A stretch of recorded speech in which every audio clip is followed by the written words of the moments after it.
You alright there, guys? How's it going? Well, today I'm going to be making a chopping board. I've done this a couple of times in the past, but it's never gone very well. I tend to mess up quite a bit.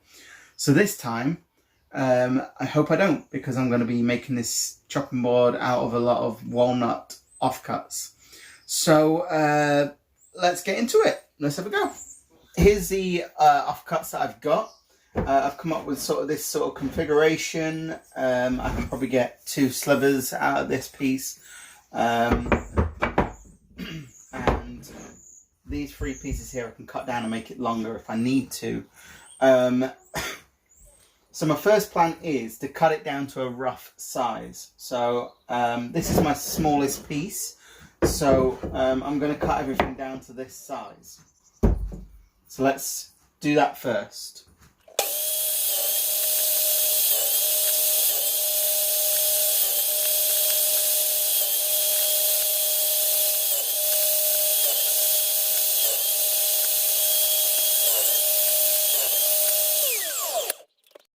So here's what I have for a chopping piece. I have that extra bit, which I don't need really. So I think that's a decent sized chopping board. I think once we've cut what we want, that's probably going to be about 44 by maybe 32 centimeters. I measured the one inside my kitchen, and that was 24 by 34. So this one's going to be bigger. All I need to do now is join up these boards so there's no gaps. Sounds easy. Okay, so let's joint the boards now.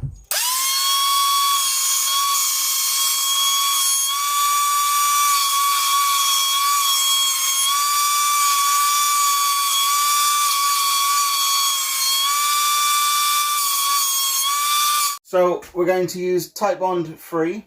It's the waterproof kind for this chopping board. So we're going to properly coat all these edges in glue, clamp them all up, run them through the planer, and then because I'm going to clamp these up into 2 parts. So then once they're in through the planer, I can clamp them up into one big block then, because I can only put so much through the planer. Okay, so let's get these glued.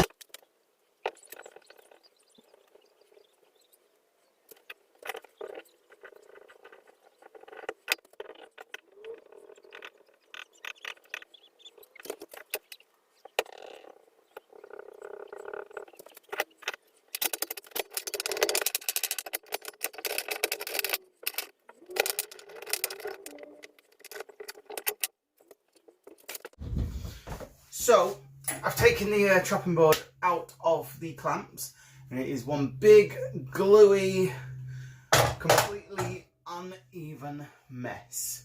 So I set up the planer. I think I'm going to be sat here for quite a while. So just going to keep running these through the planer until they're flat and even.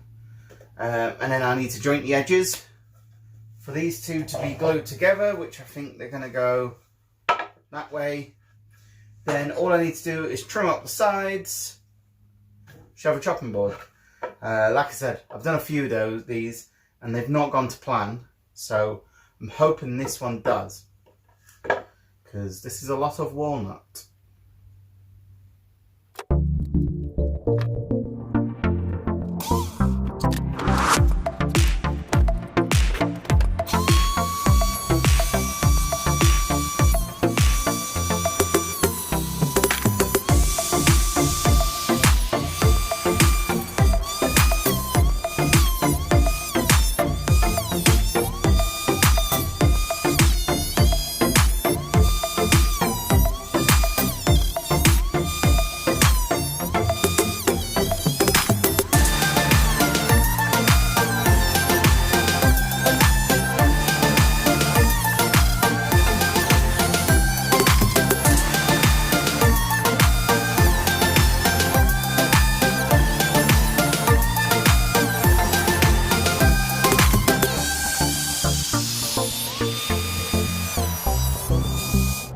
It's now planed down. It's down to a decent level. I couldn't really get this mark out, but I can sand that out. It shouldn't be too bad. It's taken quite a big bite out of this area here. But if I cut that off, I've still got a decent sized chopping board, which I think I'll be happy with. I did want to put one of my logos in the edge, which, if I don't take any more off, it'll be tight, but it'll go in there. See, for that, I'll put it there, which I don't really want to do that. Put it there.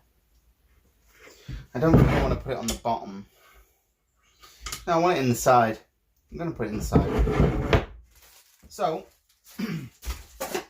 now we've got an eternity of sanding, which I won't bore you with. I'll get this sanded.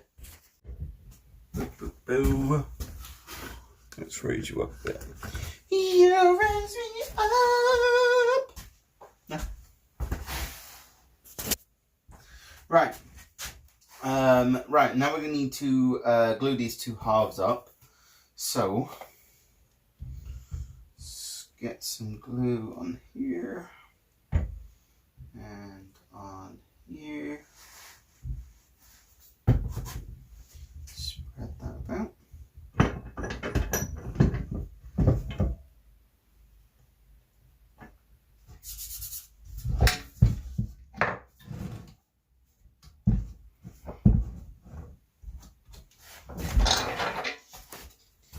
Little handy tip, if you get glue on your worktop, I just put some sawdust on it, rub it in, and then just get a bit of scrap sandpaper.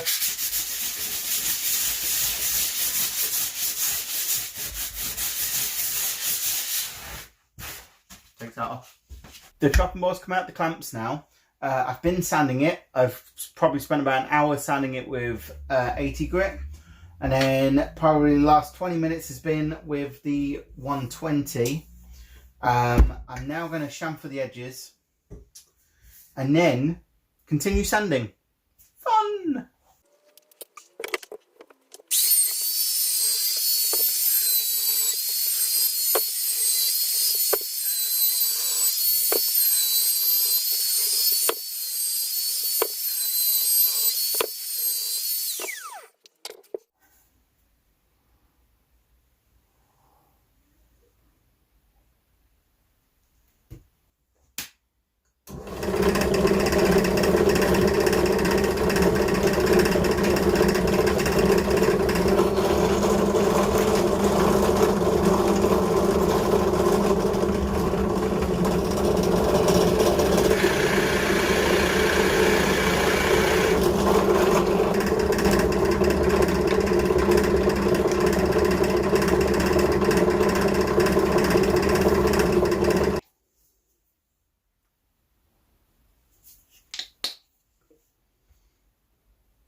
So that's it. Chopping board done. Super happy with this. I'm just hoping that it's not going to warp or anything like this. It's just about the third chopping board I've made, and none of them have really gone to plan. I'm waiting for the beeswax to come, and when that comes, I'll make my own sort of mineral oil wax to go with this. I'll probably make a video on it. I've put my logo on the edge here. I've also put 4 little feet on there. I don't know if I told you, but it is made out of walnut and oak. And if you like this, don't forget to like and subscribe, and I'll see you next time. Thank you.